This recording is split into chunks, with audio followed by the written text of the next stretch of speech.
I felt that way about Bono. He can't do what he's done and be a total jerk. He's not doing all that charity work and everything else because he's a bad guy. He's a good guy.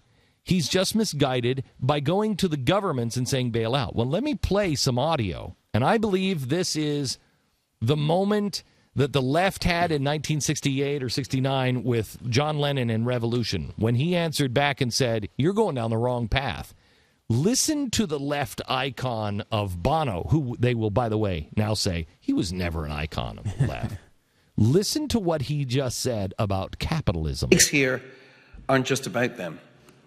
Imagine for a second this last global recession, but without the economic growth of China and India, without the hundreds of millions of newly minted middle-class folks who now buy American and European goods. Imagine that. Think about the last 5 years. Rockstar preaches capitalism. Wow. Sometimes I hear myself and I just can't believe it. But commerce is real.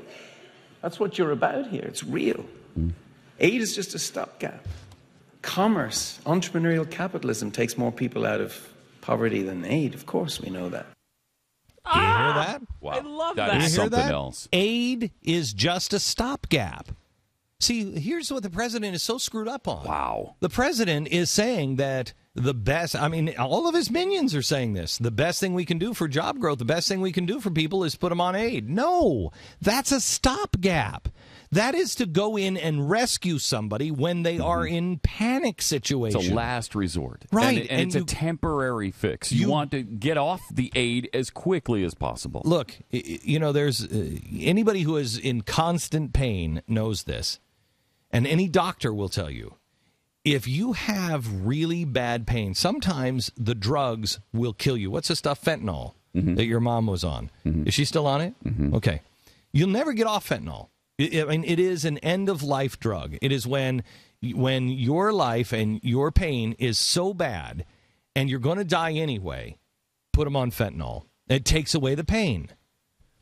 The reason why they say that's an end-of-life drug is because it does such horrible things to the body over a long period of time. I have been in the hospital before about 5 years ago, and they gave me fentanyl. I didn't even know what it, I never even heard of it. And I'm telling you, I was on it for about 3 days. That drug will kill you. It's poison. However, when I talked to the doctor, and I said, after I was, clear-headed enough and out of pain, I said, what the hell were you even thinking? I said, it says on the box, end of life. He's like, Glenn, there was nothing that would take you out of pain. There was nothing that would do it. Okay. So it is a temporary situation that if you put this into your system over a long period of time, it will kill the spirit and it will kill you. The same thing about temporary aid going on too long. This is why Benjamin Franklin eviscerated England. You have to make people uncomfortable in their poverty, which meant we love people. We are charitable. This is the guy who built the first charitable hospital. He hates the poor? No. He says if you continue to give aid like England did, you will destroy the spirit, and then your whole thing will fly apart.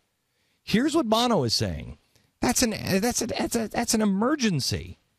You come in, and if there's somebody that is hurting, if there's somebody that needs help, and they can't find any way to help themselves, then we as people, not American citizens, we as humans have a responsibility and a right as individuals to go in and help others. But that's temporary. And if you get them all strung out on that, they never get off. And you've destroyed their spirit. Even FDR said it will destroy the spirit of man. It will destroy the spirit, and it will end up destroying the country. Bono gets it. We need aid. There are times something happens, and you have to have aid. And only the governments of the world can move that fast because they have the ships and everything else. So sometimes we do need aid. But that will destroy it. And what he's done is he has given aid and begged governments for so long, aid. And then he comes back 10 years later and he's like, this situation is not any better. And so he puts his brain in gear and he says, so what's the difference? Because you're training people to be hooked to fentanyl and it's destroying them. You are hooking them on aid. And so they just, like junkies, wait for the aid to arrive. Instead, give them that temporary relief so they can get themselves back into shape a little bit stronger, and then you slowly remove the aid from them, and they do it themselves, and then you have the resources to go give the aid to another part of the world or another community or another family. And this is from the guy who's known for this, who has devoted the whole, I mean, at least half of his life to this. I tell you, he and Bob Geldof are the two rock stars who are best known for this kind of stuff, he realizes it. I am a fan of Bono because of this. Yeah, I will. He gets it. It's great. He gets it. I didn't think he got it. He gets it.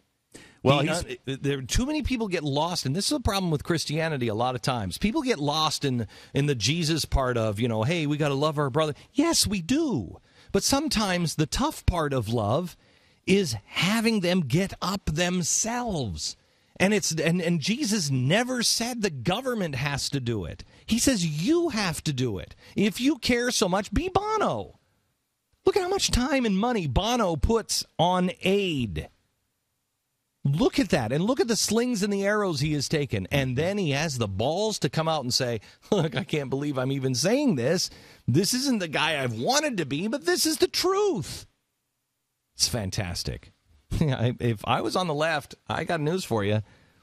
I'd be going after rodeo clowns too, because you got to get the little guy to shut up, because this thing is coming apart. People are onto you.